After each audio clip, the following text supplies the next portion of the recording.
সুদের টাকা কি করবেন? সুদের টাকা সেটা আপনি কোনো একজন গরিবকে সওয়াবের নিয়ত ছাড়া দিয়ে দিবেন।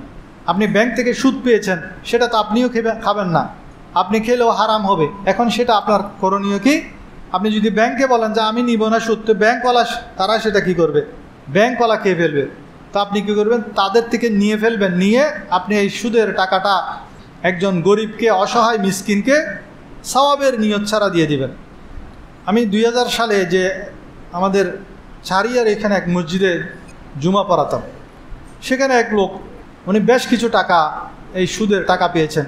তো উনি আমার কাছে এসে জিজ্ঞেস করেন যে হুজুর, আমি তো অনেকগুলো টাকা পেয়েছি, আমি চাচ্ছি আমাদের এই রাস্তাটা মেঠো রাস্তা, রাস্তার একটা কালভার্ট তৈরি করে দিতে টাকা দিয়ে, আমি পারবো কি না? তো আমি উনাকে বললাম যে আপনি পারবেন, তবে সেটা হিলা করতে হবে। এই টাকাটা আপনি একজন গরিবকে সওয়াবের নিয়ত ছাড়া দিবেন এবং দেওয়ার সময় তাকে বলে দিবেন, সে যদি চায় তাহলে সে যেন এই কালভার্টটা তৈরি করে দেয়, তৈরি করে যা টাকা বাঁচবে, উদ্ধৃত হবে, সেটা সে রেখে দিবে।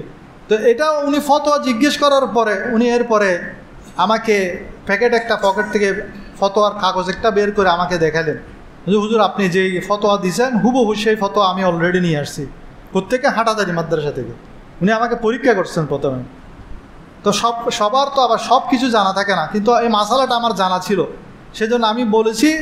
কিন্তু উনি যে ফতোয়াটা লিখে এনেছেন সেখানেও একই কথা লিখে আছে যে সুদের টাকা সেটা যদি তার কাছে থাকে, সেটা সে একজন গরিবকে সওয়াবের নিয়ত ছাড়া দিয়ে দিবে এবং সেই গরিবকে বলবে যে আমি চাইছিলাম এটা দিয়ে আমি একটা কালভার্ট তৈরি করতে। কারণ সুদের টাকা দিয়ে জনকল্যাণমূলক কাজ করাও জায়েজ নেই, সেটা শুধু কোনো গরিবকে সওয়াবের নিয়ত ছাড়া দিয়ে দিবে। এখন তাকে যখন দিয়ে দিলেন, এখন সেটা তার টাকা হয়ে গেল, এখন সে সেটা দিয়ে জনকল্যাণমূলক কাজ করে দিতে পারবে। তো আপনারাও সুদের টাকা যদি কেউ পান, সেটা গরিব মিসকিন যারা, তাদেরকে সওয়াবের নিয়ত ছাড়া দিয়ে দিবেন। মসজিদ আসবেন কিভাবে, আসার নিয়মও আল্লাহ তাআলা বলে দিয়েছেন।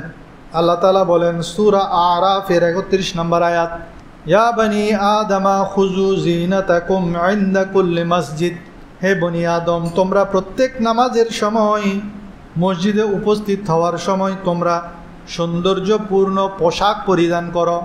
সুন্দর সুন্দর পোশাক পরে অলিমায় আসতে বলে নাই আল্লাহ, সুন্দর সুন্দর পোশাক পরে বিয়ে অনুষ্ঠানে যেতে বলেন নাই, সুন্দর সুন্দর পোশাক পরে সফরে যেতে বলেন নাই, বিয়ের বাড়িতে যেতে বলেন নাই।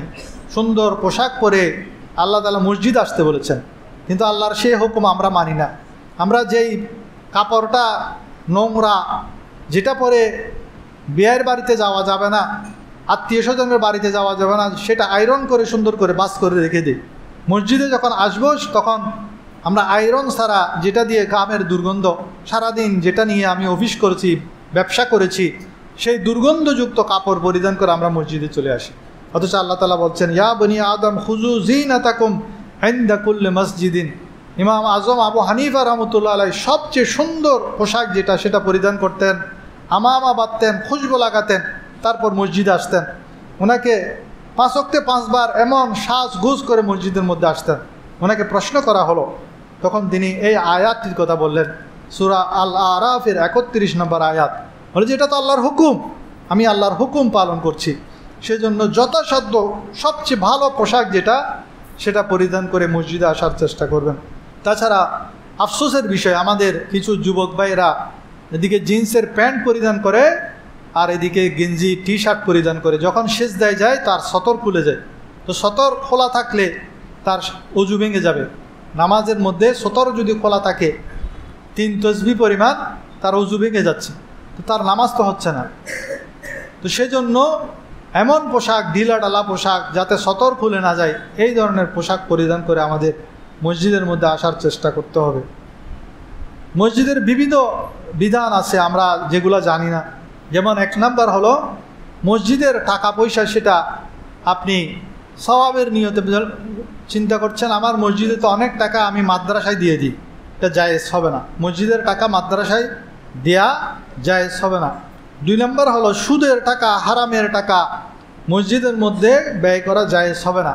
এমনকি যাকাত ফিতরের টাকাও মসজিদের মধ্যে দেয়া জায়েজ নেই।